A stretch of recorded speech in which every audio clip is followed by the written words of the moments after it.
Hey guys, this is Never Say here with a recording of a Tracer game I just did, playing defense on Anubis. This one was a win, and handily so, but I wanted to show it to you because I wanted to take a look at it myself and see exactly why we did so well. And I think a lot of it had to do with just all of us playing harassment roles, not being too scared. And so without proper replay features, I'm just going to watch the video and comment over that so I can pause and rewind to work on. So let's get going. So as the match started, I wanted to kind of see what I was up against. If you're not familiar with it, you can kind of peek in. You won't take damage or die really, but you can at least get a look and see what you're facing early. When you do the tab selection here at the beginning, you don't get to see what the enemy team is playing until somebody on your team spots them, basically. They remain a mystery. Attackers incoming. So this point is almost always lost very quickly. Now, we had good team composition. We had 3 offense, a defense, and a tank, if I'm not mistaken. No, we had a support in there as well with Symmetra. But what our game, the way that this game went well is because as Tracer, you know, I've learned by watching many games where I get absolutely destroyed, is that Tracer tends to need to hang back until people are distracted. She does not do well up in the front, obviously. I've played her many times up in the front, but being very, very cautious, keeping well aware of your HP. Having a Symmetra with Tracer is incredible because that extra 50 shields makes a big difference. And keeping your finger hovering over that E ability is incredible. Being able to recall back into your life that's missing is vital. So I'm just kind of spamming my pistols here, trying to harass, not get too greedy. Now, getting greedy here can be important because you do want to keep them out there. You notice that the team, the pickup group that I'm playing with here, is doing everything they can to keep people from getting through this choke point. So this is the part where we start to get a little bit more ballsy. We cleared everybody out after that ultimate, so I decided to go poke my head out. And I'm going to take the role of, well, if I die, I die, but I want to keep people distracted. I want to keep them out here, and I want to keep them afraid to go forward. So they had what appears to be a good composition. I'm not entirely sure about the Mei. Hearing High Noon here, I decided to back off, which was good. I'm not having a kill feed. I'm not sure he actually got anybody, but it sounded like he did with that High Noon there. I'm watching for the Lucio spam and the Mei spam here, and of course the Earth Shatter that is inevitably coming.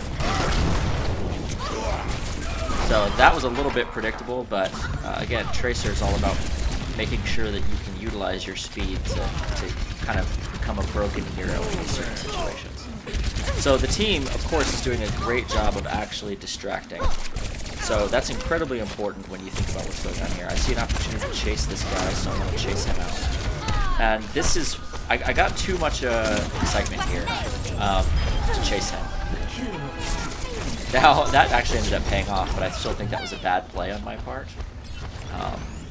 Harassing him is good, but not necessarily at the cost of my life at this point. We're getting near the end. The match is half over if they can't cap it, which they end up not doing.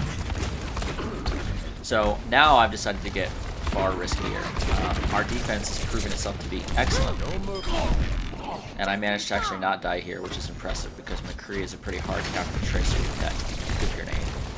So I see Reinhardt coming around here, and I decide I want to kill him because it would be good. Getting Discord Orb, though, meant that I was going to get 1 smack, 1 kill. And didn't end up surviving there. So, Tracer, I learned, can't blink into a portal. That's new information to me. Now, we had 2 of our team members dead here, and so I wanted to do everything I can to stop this, because I knew they were going to push forward. Now, I think this is a critical mistake. Zenyatta here decides he really wants that orb dead, and I would actually say that probably helped cost them the game. Without having the healing orb plus the healing aura here means that I was able to pick off Lucio, and then Reinhardt, of course, just gets destroyed. So, as far as game analyzing moments, I really do feel like this one right here, where he decides that he's going to go for that turret, was a mistake. And Lucio here is looking for HP. He's low. I'm not sure what happened to Reinhardt, but yeah, he does get smacked smacked in the face there. So that ended up being a very poor moment for Lucio. Thanks, love. And I do believe that was part of the contributing factor that cost them the game. They are trying to switch up their hero composition here. You can see that they've got a Pharah now and a Winston. But again, they keep hanging back and they keep allowing themselves to be inside this choke point. One of the things I've learned as Tracer, specifically against Reinhardt, is seeing how he constantly destroys me. I learned this from actually watching my Reinhardt play, was good Tracers will always get behind me and kind of play off the fact that I'm slow, clunky. Countering that as Reinhardt's pretty difficult, but I feel quite confident when I play against tanks now. I used to not, I used to get destroyed, but playing against tanks now with Tracer is a lot of fun actually, quite a challenge. And I could be a little bit ballsier since I've got that shield. So again, we really kept them at this choke point.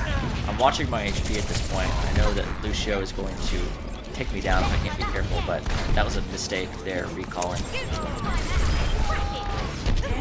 That was, oh man, I want to celebrate that real quick. I really have been trying to work on my grenades because I constantly miss them. And if you're not aware, Tracer's Pulse Bomb does have an incredibly short range and a very low arc. So you can see here, I see where he is, I make that bad play on the recall, but I move ahead of him and manage to stick him with it. That was awesome.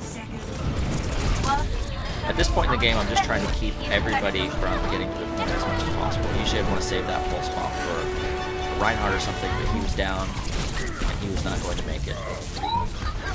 So they're in overtime here, so we just need to pick them off. It's pretty much GG. I think it was actually GG right after that Zenyatta play. So you can see here, oh man, I wish that would minimize a little bit. But you can see here that they've got a decent comp. I don't know, I really think that the 2 supports was a bad move. It could be good, 2 supports, 2 tanks, but they didn't really have the DPS to close us out. They killed a couple of us at a time, but they never really could make much of a dent.